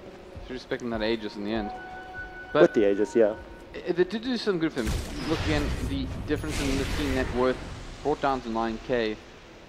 XP actually stabilizing just a little bit, but it's still monstrous. No, it's huge. Like I don't think dropping the lone druid at any moment is a problem for XTC right now. I mean, it's great to have. If they want to go for any team fights, they're going to need a tanky hero like the lone druid, Spirit Bay, for instance. But for now, I think XTC is going to be a little bit greedy, or yeah, they're just going to go for objective and try to take the bottom tier 2 for themselves. We chat a little bit about vision as well in this game. If you look here, this is what side from WG, you can see they have a little bit of vision up on both these entrances to the jungles from different points, but certainly not huge. You can see from the other side of the river, it's pretty much set up so that they can control the jungle and potentially spot out a very critical kill. But that tells you a little bit about where these two teams are playing from. WG are actively looking to deny the rotation, whilst XTC themselves are looking for that pickup. They got the Dota and Die Spirit Break as well, who would love to find a high value target from WG, farming a jungle camp by himself. Obviously, that'll be the huge smoke up and cause some damage. Yeah, and also with Chidawi always in the enemy jungle near the top lane, I feel like XTC just needs to drop a more aggressive ward in that direction. So Spirit Breaker and the likes of Doom can just easily rotate to the top with a Shrine there, and then try to take down Chidawi again and again until he disappears from that place. But for now, I think that Chidawi likes to overextend to that position, and he's looking for players over there as well, but it's just not working out for him. So, Reigns, I got to say, WG are actually pretty heavily on the back foot here at this point. The two top net worths in this matchup so far are the PA. Oh, Santo in trouble over there. Depi taking down with the right clicks, and here comes Castaway. BKB on Depi though, AA ulti does not connect, and here comes Lone Druid and his friends. They've used a lot. They've used an awful lot for this. Yeah, Green Coil down, AA ulti down. Earthshaker is going to have to get off a massive X%. Do they just potentially drop this? I mean, they won't. There's no way WG dropped this, but they're fighting into a lot of trouble right now. And Scarlet, that positioning from that Doom means he wants to battle. In fact, if he can cash out anybody, he will lap it up. At XTC, they're backing off. I'm very surprised because the Aegis down. And the Aegis has, in fact, been brought down, or at least no longer on. Spirit Break is off cooldown as well, or on cooldown as well. So you're going to need to wait a bit until that bear comes back up. There we go. You're the cheese though. Could be interested in going back into it potentially. Well, I'm it's good pretty to play curious safe about for now. this, because here's the thing, right? The first game we saw, XTC versus WG winners bracket final. XTC rushed up the high ground off shaky team fight and it cost them the game. Now, I know this sounds weird, but if you throw your mind back to quite some time ago, WG's one of their first victories over the then Bravado Emotion, they literally drained the life out of Bravado. They occupied as much space on the map. I'm wondering if XTC are planning on doing the same thing, not to get themselves caught up. But top lane, they're going to catch out Alastan here. Going to give their ALT as well. He's trying to hide in the field. They're going to give it everything to him, including the Reaper side. So he is down. Scarlet try to help out his buddy. Does get the Doom out onto that Necrophos. He's going to remove the sustain, but he's already used his ultimate. So Dota and Die just desperately wants to get out. He gets 12 feet up. Chidawi comes in with the Fisher with a BKB pop and a good time there. Help him get away from all the damage sources at the moment, mostly magical. And he's in fact charged to victory. Dota and Die gets out, but they did lose Adestam again, and that's a big one. Does he have buybacks? The question. I'm sure he does. He does have buyback, but indeed. He doesn't have the Spirit Bear. So if he does buyback, it's a little bit pointless. So it's going to be hard for XTC to defend us, but 40 seconds, it's not too bad. But it doesn't look like the WRG is going to fight anytime soon. I mean, they took down Adestam. Rather get back and just play more defensively for now until they pick off Adestam again. Shine also up again, so obviously going to be a big ticket item here. I'm curious to know who actually in fact is on the Lone Druid, so it's interesting to see that he didn't opt to pop it. I guess once again, as you mentioned, losing the Spirit Break, it's really where his power is. So once that's down, he's not offering a huge amount of value anyways. Yeah, so with that going, I think they realized, hey, if he does fall, Depi would cover up for now, and just make sure that he's gonna come back with normal time again. So that's when the Spirit Break goes off cooldown, which is great. And now he summons it, goes back, joins up with his team, and then maybe try to get that Roshan right now. Oh man, this game may not be the most action-packed we've seen, certainly not. But XTC could do something quite impressive here, quite fantastic, and quite unbelievable. And in fact, be able to bring down WRG in this matchup. And they do in fact pick up that Aegis. Sure went to TA most likely, and has in fact gone to Depi, who's been very, very influential in his team's performance throughout this entire tournament, and potentially could be one of the deciding factors should they go on to win this matchup and take us to game 4. Depi, probably one of my picks of this matchup so far. Yeah, he's also got his Orchid in his backpack, so he can switch around with his Desolator if he wants to. But for now, with that Aegis, he's already tanky enough, or also just willing to be overconfident and overextend whenever he can. And Chidawi spots out something fishy over here and teleporting back to base, joining his teammates and start over from there. But you're right, Depi is really strong in this game. I mean, it's difficult to be taken down. He's on level 25. He's basically the DPS dealer right now, aside from the Spirit Bear.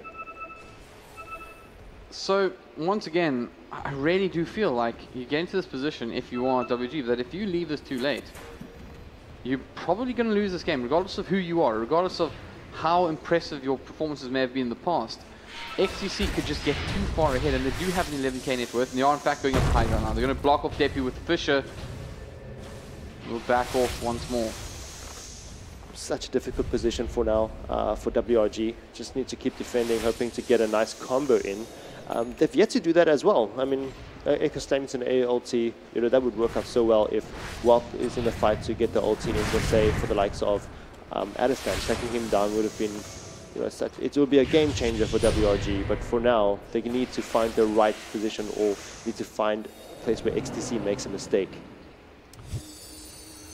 Okay, so it's just taking a look at the buyback status as well. It's pretty important here. As mentioned, Castaway does in fact have his, do have it on Chidawi, but nothing on the Chain, the Necro, or the AA. Whelp is really close. He's desperately trying to find it. But if they can pick up that, okay, well I was going to say if they can pick up the Necro now, would have been great, but he has in fact just picked over, so he will now have the opportunity to buy back. Of course, there's no way Dexter could have known that, otherwise, when they saw that Necro farming up, they probably would have taken that. Yeah, it's difficult. I mean, XTC really wants to get the Raxes in, really wants to get the team fight, but now they have to deal with Castaway's Lincoln Sphere. Castaway, by the way, also has a gem, so taking on a TA is possible from now, but the Aegis is still up. And then 2 cheeses on Adestam, so Adestam, I don't think he's going to be willing to die in the next team fight, not like the one before that we saw there. But yeah, I think both teams are just being really careful right now, trying to spot out a mistake from the other team. Are they? I mean, they have the Aegis that they have. I don't think it gets better than this. I mean, you might want to find the pick-off, but this kind of movement scares me, right? XTC back off, but they don't back off together as a unit. They actually rotated Depi first, which meant they were able to put a little bit more pressure in the middle lane, but at the same time, you saw WG with the tails up immediately, saying that was an opportunity to go in. Middle lane, Depi with that Aegis still very, very aggressive.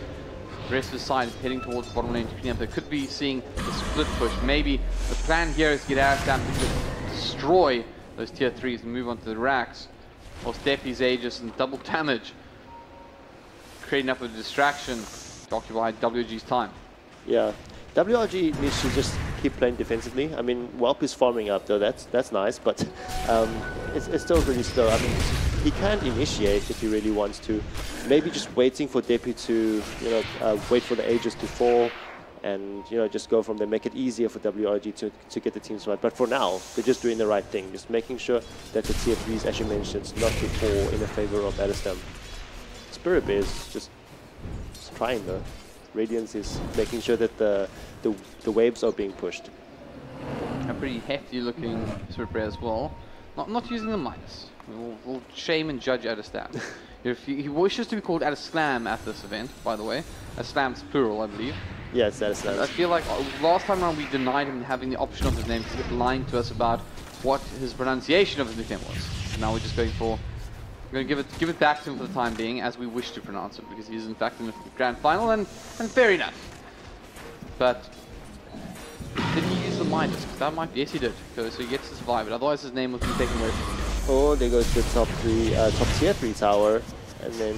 Well, they're going in onto Sky in the bottom lane. They're going to commit the chain for us as well. ALT does fly through, should connect with at least Doom Bunny, but BKB up with don't die, so he's not going to be too concerned about that. The split push working out. They pick up the Earth Shakers. Well, Depi going to start beating down the tier 3, but a nice repull comes out. He BKBs up immediately. The Castaway already out of the fray. Now, turning their attention back onto Depi with a BKB. He's going to use his, that was a cheat. He's got back on the slate to beat it down. Reaper's Sight up for 140 seconds. Now, WG, let's see the damage. Tier 3 lost in the top lane. Tier 3 perfect towards bottom. Mid lane took a little bit of damage as well, so about a third of its HP. But the big thing is they also picked up that TA. I think they picked him up. Did they pick him up twice? No, that was very timely, just waiting for the information. I don't know who called it in WRG, but they mentioned that the Aegis was down. So getting that kill is really, really important. It does have the buyback, so they can push the lanes, WRG, but I think forcing a DP buyback would be nice, although he did buy his Bloodthorn after that death. So, Adestam might be in trouble, yeah. Yeah, they're going to commit the Echo Stam as well onto Shadawi, or rather from Shadawi onto Adestam. And Adestam now gets cheaply guarded up by Wolf. He's got Castaway on him as well. He's just trying to limp out. Leave me alone, lads. I just want to go home. Well, they'll send him home the fastest way possible, and that's via Coffin. It's weird, but WRG shouldn't have gotten these 2 kills. I feel like Depi just overextended over there. I think still confident that he can still make it with the Aegis.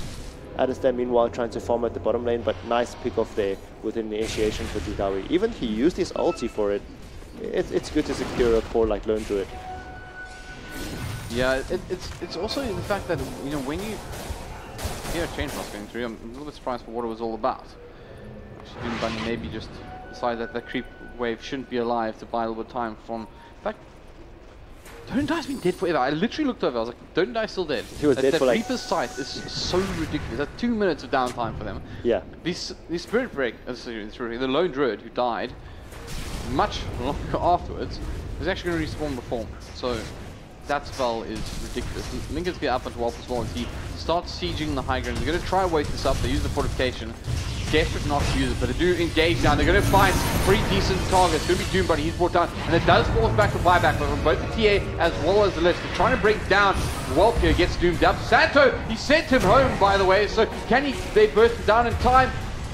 Does manage to survive it, in fact, and no, he actually did fall. He did fall in the end. Shadawi going to try Shadow Blade away from harm's way, but in the top lane, Schling's trying to do some work there as the creep wave did push in and actually bring down the ranged racks there. Shadawi goes the other way as they do see Scarnet trying desperately to find out any new potential target that was back up. Yeah, Castaway or WRG managing to lose the gem over there as well, so quite a bit of a loss there. TA is going to be much harder to kill right now, and just Spirit Bear with him just spamming up the top lane is doing much work, man. I mean, just dropping the range racks up top there as well, so WRG is in a very tough spot at this moment. It's going to be really frustrating for them. Obviously, one of the massive perks about that Lone Druid is if you can keep his bear up for long enough, you can just cause consistent pressure on these lanes, especially while these lanes have not received any barrack claims from the side of WRG. And of course, now that they've lost that, it makes it even easier for him because he's got the support coming from those enlarged, if you will, shooter creeps. Yeah, Spirit Bear going down there. That doesn't look too well. Oh, actually, yeah, he does fall, and that's 1 minute cooldown until Spirit Bear comes up again. And just to mention that, Depi died, and then had to be forced to buyback as well. So the forced buyback is great for WRG in the sense that Castaway can catch up in getting the net worth up, but still. Oh, Necrophos is almost on 30,000 net worth, so that's going well for him. He's got almost 7,000 gold in his bank. It's a very, very big Necro, got to be said. So, well, Reigns. Hi. Yeah, that's good. What's the best item to build on a Necro? It is great to get the Dagon 5. I mean, make sure that the enemy is on low HP, such as the Lone Druid or the TA. I know that's your absolute favorite. Easy Reaper Scythe, making sure that he gets the kills. And looking great as well. They pushed up the top lane quite a bit. Spirit Bear is not there, and now getting the smoke up, hoping to get 1 or 2 heroes near the bottom river. It's not going to find anybody though. The whole XTC team at this moment is just trying to stay back and defend or play more passively at their base. I don't actually know how XT deal with this. They're going to need some load solves up for something, right? Because there's also a high level Dagon on the puck. Castaway, in fact, have a level 3 Dagon, and there is a level 3 Dagon on the Necrophos. So that combined with Reaper's Scythe is going to be a huge amount of burst damage. You can see them actually building this quite heavily. You could very, very easily find yourself in a position where you can actually use the combination of the 2 Dagons and your Reaper's Scythe to bring down the target of your choosing. Yeah. And if that target happens to be one of the more important characters, I don't know how XT deal with it. Yeah, it has to be used on the more important or the core of XTC as well. And yeah, it's just great. It's what they need to win the team fight and potentially try to take down the TA, for example, who does not have buyback right now, and then try to take a Rax from there. Chidawi, by the way, got the gem, which I did not mention earlier. Yeah, it's looking great. I mean, they just need to stop the bear one more time and then try to get a gang of them, or maybe take on Alislam without the bear. Yeah, I mean, the Axe makes it very interesting as well, because obviously the bear is much more of a threat. Alislam can be feel pretty safe, staying away from it and letting it do the damage it needs, and it is very, very tanky at the moment. There's AC up, obviously 2,700 HP. More importantly, it's basically a global now. Yeah, it's going to work out really well. Global bear. Keep split pushing. And I also mentioned, I'm not sure when, but A also got his Agnum Scepter. So the next team fight, if they do get the combos in, to work really well for WRG. But for now, it's still really close. But in terms of net worth, 17k towards XTC. It's good. I mean, 28,000 both for the TA and the Lone Druid. So they're forming up really well. I'm once again going to point out that this game is likely going to end in a big brawl. It's been very, very quiet. 15 kills to 17 apiece. XTC with this 20k gold lead almost, but it really does feel like you're reaching that point in Dota once more at 51 minutes where things don't make sense anymore. I really do believe this, that you generally get to a point where all the heroes do so much damage that general things don't work anymore. It just comes down directly to execution, where it's almost like you ignore the items because everyone has the core items up that they need, and the damage is almost negated by each other's items, if that makes sense. Yeah, it does. It does make perfect sense. I mean, let's take Scarlet, for example. Put his 4-staff and the Silver Edge, which makes up quite a bit of gold. But Chidawi does have, I think it's Chidawi, yeah, does have the gem. So if Doom actually ever initiates, it's going to be in big trouble. Got caught out a few times, a few fights before, and it can happen again. And this actually allows Puck, let's say, as you mentioned before, the Dagon to be available for him. So it works well. WRG is able to take a win on any team fights for now, but Alislam is not allowing that. It's just making sure that his bear keeps pushing any lane. I did say I wanted to see some good rat, and I can definitely agree that there we go. Alislam has in fact been a fantastic rat. Obviously not the most entertaining for some of our viewers as far as rat Dota goes, but it is in fact very strategical. And once more, WG, I don't think they've been tested like this since they actually had their matchups against the likes of Bravado Motion. They were obviously fantastic split pushers, really, really good. And WG did find the cure to the, I won't say the cure, but they in fact cracked that code that Bravado had with their potent split pushing abilities. So they've been here before, but how well do they remember those lessons against the boys from Bravado Motion?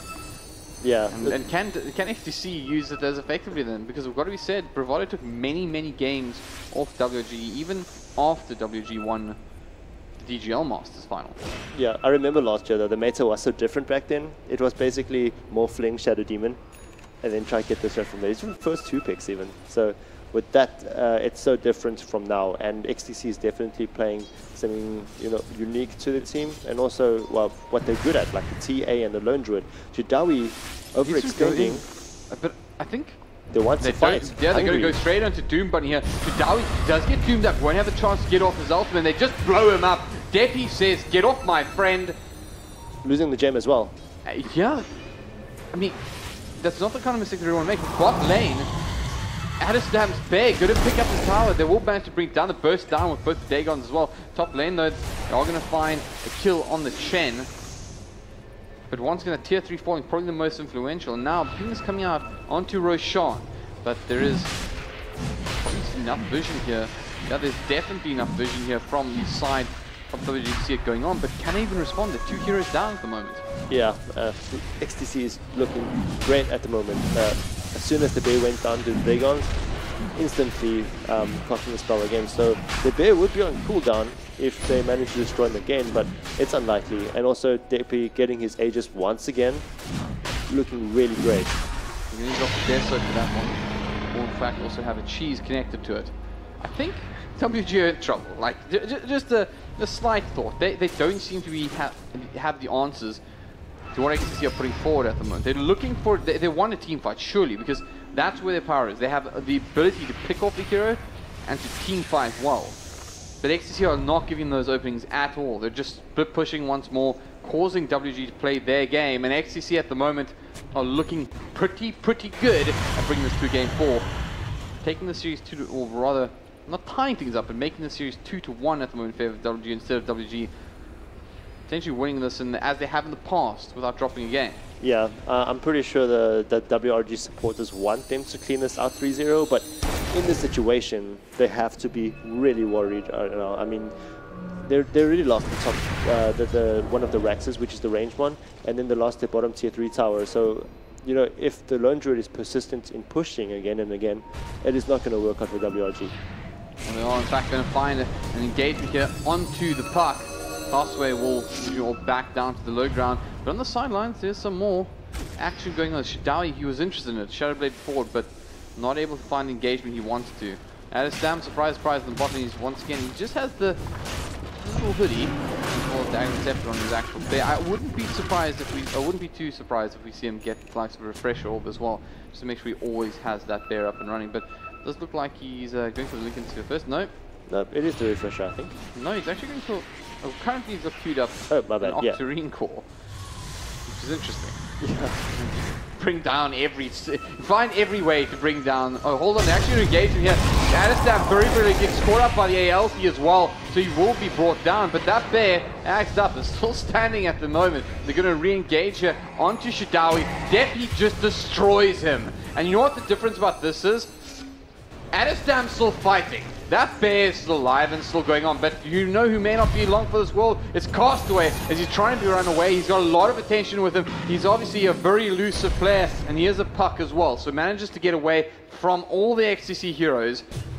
But it is, for all worth, it's 5 versus 4 at the moment, because this bear is still standing. And this bear is looking over a double damage run, which could go the way of Depi as well. It's insane. Necrophos tried to fight it, pops the BKB, just walks away safely and go back to base from here. Meanwhile, as you said, ending up in a 4v4, Earthshaker, 35 seconds until it comes back alive, and you know, so far they're going to need to try and push this up. They're going in here, they do in fact find out Doom Bunny, and they're going to bring him down the end. Their Gem's also on the deck. But they're going to re-engage here with Don't Die, charges in onto a big one. Whoa, he does have buyback. He's going to be sent home by Santo. We'll try to get out a little damage before that. Scarnet though and Depi, they still want a piece. They want to punish Santo for that, and they should be able to do so, but they're getting help from Welp again. He comes back in, Don't Die will be forced to cheese up though. Scarnet brought down with the Dagon spam, and now Depi wants out. Starts stepping away, and will manage to escape. WG survived, but bottom lane, Hastags fair, still going to town. He's going to have to try and get it out of harm's way for the time being. Will in fact get stunned up, should be brought down. More Dagons coming. Is that Dagon on? No. For first thing, there might have been Dagon on the A as well. But they will in fact bring down the Dare, but Hastags himself back in the fray immediately resummons it. Yeah, and the cold feet was really important for AA to cost on the main, making sure that it delays quite a bit. Otherwise, I had a feeling that the range barracks at the bottom would have been destroyed. Wow. If you look at the fountain by the Radiant side, there are 4 siege creeps. You don't see that every day, Reigns. It's really cool. It's going to have a whole army at one point of the game. You don't see that every day, Reigns. You know, okay, well, let's see what they plan to do. They're amassing a militant squad there. I guess that's when the push is on, it's going to be on. You know, we'll see a couple of other Helmet Doms come out to get an army of siege creeps and just casually whilst they're fighting, sneak it in. I'd look forward wouldn't that be a way to teach AVS Gaming Masters just via siege creep? Yeah, well, that would be fun to watch. Oh wow, actually soloing this. Yeah. WG is distracting us. In fact, here's the siege creeps. They've been brought into action. Mass from the back lines. They do have Don't Die charging down. Shinx are going to turn back towards his team. He is getting a little bit icy. Santo, they're brought down. Oh, they're going to just bead and weave around. And Shidawi gets a pretty good extra slam off. They're going to commit the chain frost to him. Expecting to go steps. They pick up that kill, but Castaway, Ryan thinks they can get some Dream Core. They're going to commit the Dream Precise, but I think the BKB was up, so he got absolutely nothing out of it. Wolf being charged down by a Scarnet and French Sling. He won't help us, but he will toss out the Rod of Atos as Wolf now still heading back. Castaway gets some nuke going down. Castaway on the sidelines will in fact Dagon down that lich, but now he might pay for it with his life. He's going to be forced back. They're going to bring down the bear as well from Hastags. Depi slows up 3 versus 4 at the moment, but Castaway still seems a little bit interested in this one. at a stand, starting to head towards the back, the bottom lane. Well, do they catch him up? No, they do not. He will TP away. Halbert, I just want to mention that, you know, the reason why Spirit Breaker was missing from that fight was that they sent the siege creeps towards the bottom tier 3 tower, so that did a lot of damage over there, and then Spirit Breaker just had to take him down. No other choice. Right. In fact, they deal a massive amount of damage to the tier 3, so excellent work there from the side of WG. It feels weird, right? They lose 3 and not a huge amount of objectives were actually obtained by XTC, even though they were on their own base. You would expect the likes of Adestam being able to just TP around the map, they would find something. But actually they're just setting up now as the respawns come in from WRG. This feels like that really old school kind of game where buybacks were pretty much unlimited, and you'd see the sides often force the fights up against their opponent's side of the base so they could just have additional time to set up for a defense. Yeah. But actually, WRG is in such pressure right now. I mean, they try to go all for a fight. If it doesn't work, they actually have to, you know, go back into base and try to defend once again, and then, you know, just try over and over, once again getting 2 siege creeps.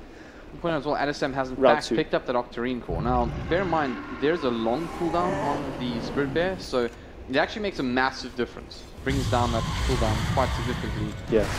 And the rat is on, and WG. This is pretty much like the best position for them to be in, right? XTC are in the best position you could expect them to be in. WG are a little bit grasping at straws here. They can win team fights very, very easily. They're very powerful. They have the likes of Well able to just destroy anybody he really wants. He's got a full level Dagon as well as Net Blade as well. Ooh. But Don't Die charging towards the bottom lane. Who does he want? What is he even charging after? It's a creep.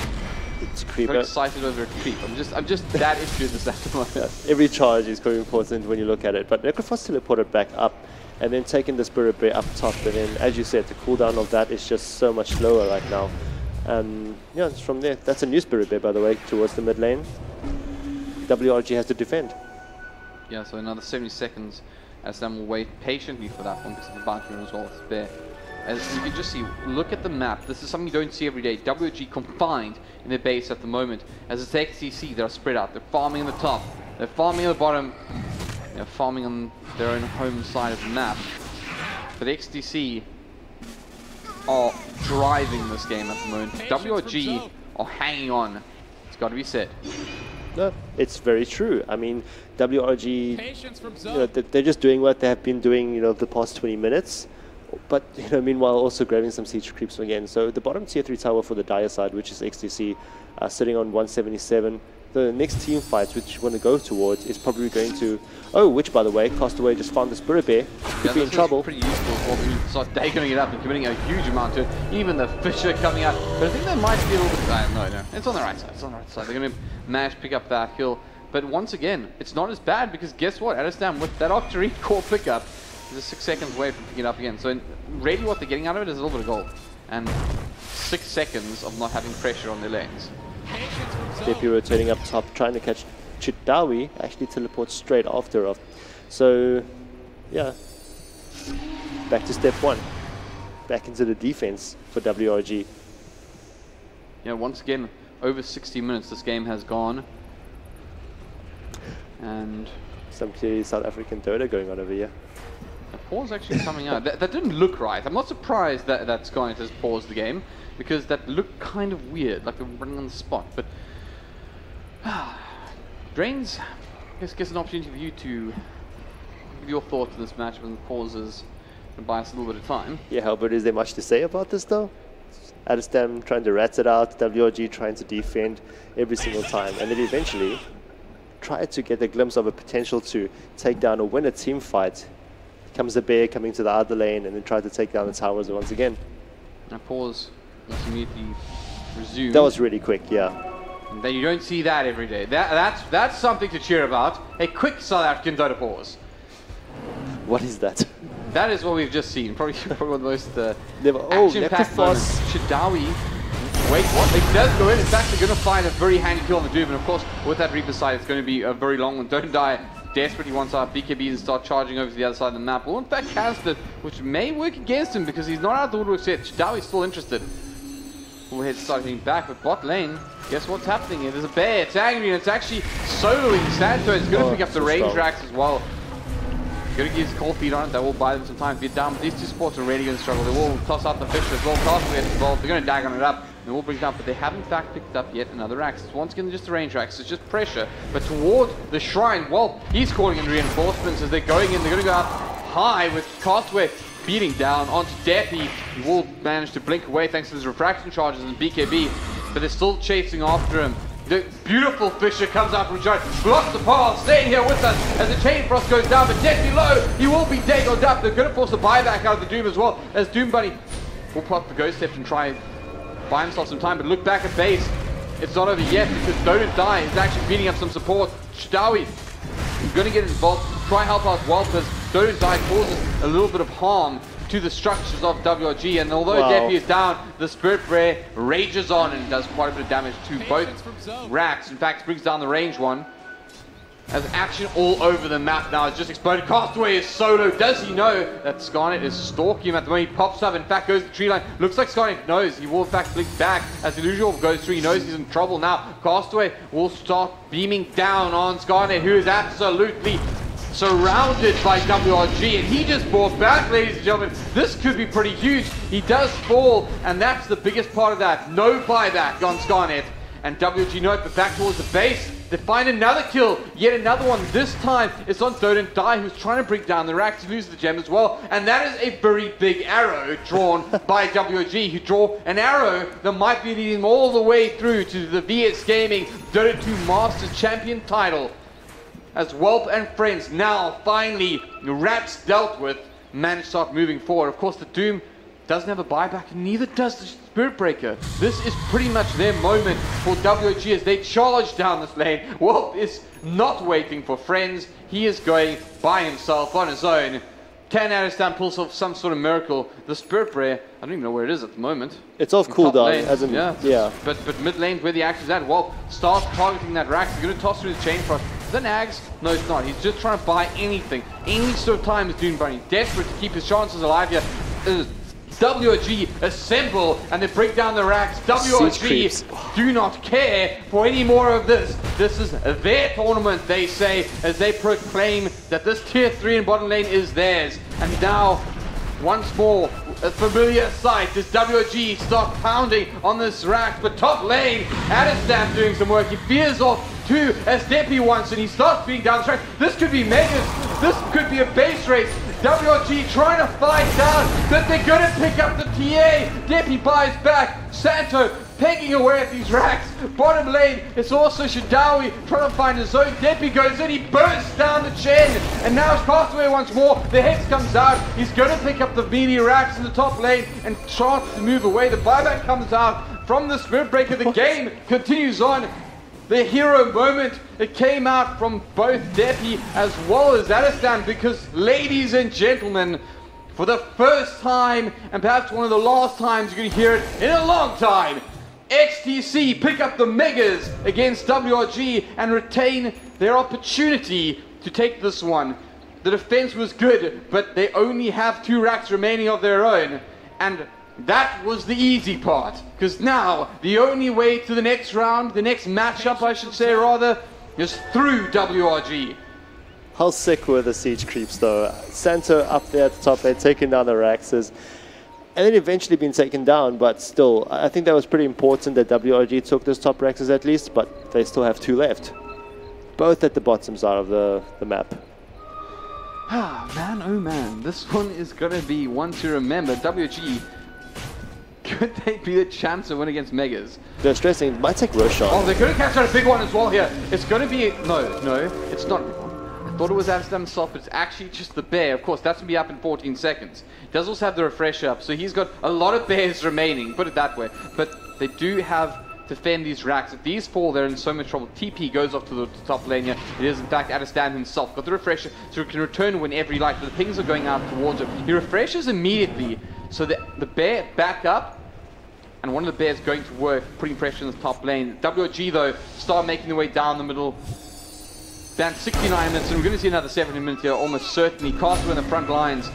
Lincoln Sphere up, refresh up. The items are crazy on both these sides at the moment. They're pinging him out like mad. They're going to walk straight past with the Dream Core Kenix with 2. They do have the loose up. Wolf catches the chain frost. Shidawi buys a little bit of time. And Depi on the front line, he's going to bring down Schlinks. The Reaper side does next to nothing. The Nether Strike comes up into Wolf. Wolf very, very low. Knocked into the other side. The pressure, they're going to bring him down. Wolf's going to go down here all of a sudden. He's going to use the Ghost Strike to buy himself some time on the sidelines of Shidawi, trying to bring down Depi. Wolf so low, does fall. Does he buy back? Yes, he does. Buys back immediately as Shidawi through Castaway tries to TP out. They're going to catch him. Yes, they do. He's rooted up. They could bring down Castaway here as well. They will bring down Castaway, and he immediately buys back Adestam, putting pressure in the top lane here. What have they got from the troubles? They've managed to bring down one of these tier 4s to about a third of its HP, maybe even a quarter. That was insane. I mean, that was... The plan was great. WRG tried to get the fight in, and if they got that fight, it would be an easy way for Earthshaker to just get the tier 3 Raxes up, sorry, the Raxes to the bottom lane to make sure that works. But wow, everything just went against WRG there, and also right now Depi potentially getting that Aegis once again. Oh man, this could be one of those moments. They're going to spot out the chain. He's got TPs coming in. There's a TP from Shidawi. He doesn't cancel. He's isolated. He's got more TP frames coming in. They're going to charge down to the Fisher's great. Connects the 3. The Dream Call gets 2. But now Shidawi's got to find his way out. They're blinking afterwards. They don't manage to pick him up. And the AL, he flies through. Don't die, getting low. Wolf wants a piece of this going for. Chain Frost bouncing through. It's actually hurt him a lot. He does in fact have the shot up. So he's got a little bit of time to work with here. WG trying to find it in, and they're in fact going to get into the middle of the control. It's Scarnet does come through, he roots up. The Necrophos are going to bash around the Shidawi Earthshaker. He buys back immediately. This fight is going to be probably the deciding moment of this game, but look at the rack. The Ancient is exposed. WG in trouble here, as XTC do have at least one buyback on Adestam that really matters. It's probably the bear that matters most. They still haven't completed the Roshan kill though. It's very, very low. It's Depi on the high ground. He's the ward now, boys. ALT flying through. Going to connect with 4. The bear wants out. WRG very, very, very dangerously poised here to be brought down. So difficult right now for WR to do it, but XTC is potentially getting the first game in the grand finals against WRG. So are we going to see a 2-1? It's highly, highly possible for that. Changes the entire outlook of this game, the series. WRG have not lost a game in a very, very long time, and right now XTC may just be they can do this, right? This is a monumental moment for them. They're going to actually catch the Doom, but he's just delete him. Easy. He does in fact have his buyback. He's one of the XTC players that had it available to him, so XTC won't be too worried. The biggest thing here is look at the side of WG. They have expended all of them at the moment. I was just thinking, though, Castaway just making sure, helping out the supports, clear out the mega creeps. It's just so difficult even for the mid player. They need to defend. They need to find the right time to push out and maybe get a kill off the cores, but it's really difficult at this moment. Can't really see WRG pushing out the lanes right now without the mega creeps pushing in from either side of the lanes, but for now, that's all WRG has to do, or what they can do. Oh, well, what they can also do is pick up this double damage rune. And I don't Depi is going to be pretty terrifying. Look at the damage on that man. Look at, okay, casual.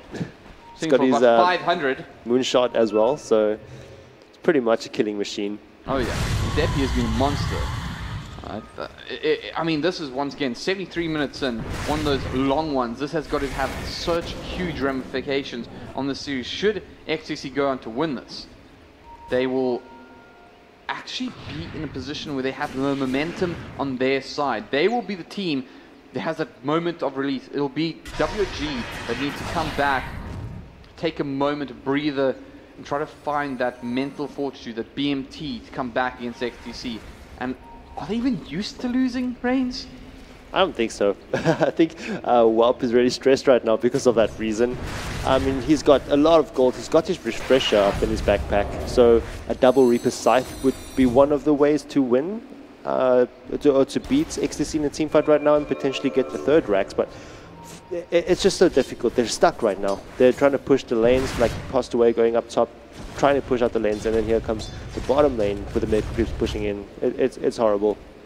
the big thing as well, and something we have to point out, is that throughout this matchup, this has been a rat fest from XTC. They have not actually taken any of these objectives really via a team fight or a push. They've actually done it basically by distracting WG as Adestam goes down or Deppy gets involved. They've never actually won I mean, it's been ages since they won a big team fight.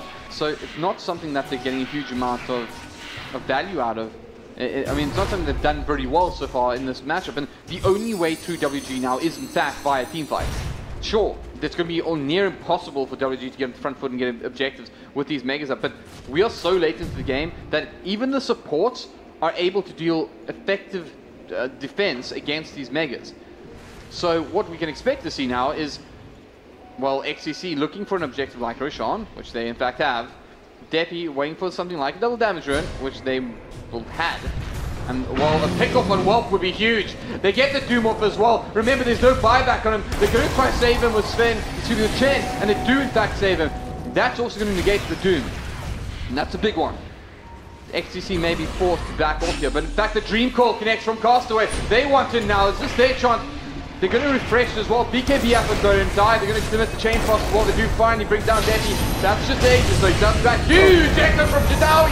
Shadawi closes the gate. He says no. He says goodbye, and he says good night to Doom Bunny as they pick up 3. The buybacks enforced, though. XTC want in. XTC TV back. XTC on the front foot again, because although they may not have the buybacks now, they do have the ultimates, and this fight is going to be a long one. Because XTC come up the ramp one more time. WG huddling around their ancient, defending as best they can. But XTC does have the advantage now. Make no mistake, the Doom ultimate up in 90 seconds only. But the only ultimate available on the side of WG is in fact the Ancient Apparition that's been tossed out. Scott is very, very low. They will connect onto Adestam though. Adestam on the front line. Deppy, he wants to be showy. He's been first time. They don't care. He's gone off the Ancient instead. XTC saying no, not right now. We want another WG. Go take a moment, because, ladies and gentlemen, we're going into the fourth, technically, the fourth matchup here, because it's 2-1 favoring WG, but the game rages on. Phew. Yeah, that was really well done by XTC towards all the lanes since the beginning, where Deppy took control of the mid lane, beating Castaway for it as well, and then just letting Adestam farm. And from then, it just worked out so well for them. It took really long, but it worked out. Ah, man, like that game was absolutely crazy. WG threw everything at them. It wasn't the case we felt this team was like messing around. WG really were playing very, very serious Dota. And XTC was just composed and controlled, and they kept pegging away. And eventually they had that opportunity. The ultimates were down, the buybacks were in their favor. Immediate buyback comes out from XTC. And they didn't even care, man. They just went after the Ancients. Just walked into them, yeah. Yeah, just come at me, bro. And unfortunately, WG did not have the answers. So I say unfortunately, I mean fortunately, because that means we're going to get another game at least. It's going to be good. But I think we need a little bit. I need some air. I need a little bit of a break. Yeah, we're so going I to think walk it's out of it time now. we let somebody else chat about this game. I'm sure we have a lot to say. Wilson, give us your thoughts, friend. My thoughts? Well, I guess I only really have one thought. Thank you so much, my boys from WG and XTC, for the perfect birthday present. I couldn't have asked for more. That was spectacular. Yeah. That game was something special. That was, so WG dropped the lineup that's supposed to win in 25 minutes, right? This is, you pick Chen to win the game early.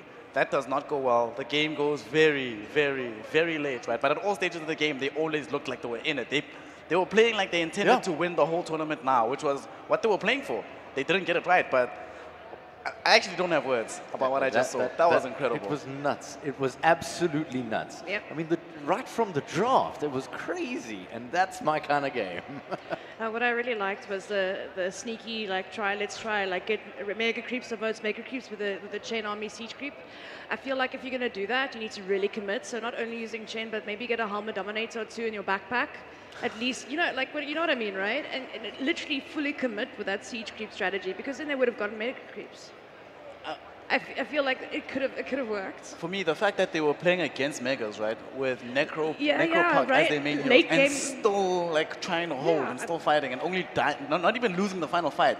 They lost the Ancients, so And they were always fighting. And unfortunately, they had to use Glyph right at the end just to defend against the creeps while they were trying to push XT out of their base. So they had no Glyph for when all the ultimates and everything was on cooldown. So they had no other way of stopping it. But yeah, getting back to your point, I mean, they had really good creep clear for early game, but when it came to the late game and mega creeps, they have no real form of mega creep clears. So, like, for them to actually just be able to do that, it just shows you how good WRG is. But I mean, called it XTC. Yep. No, but honestly, it's the draft that they drafted was just like all the heroes that they are exceptionally good at. It was Adastum's comforts. It was Depi's comfort heroes. I mean, just. I'm excited. Well, really, I'm excited. Apart from that, that was an amazing game, an amazing draft. We're going to cut to a short break, but we'll be right back.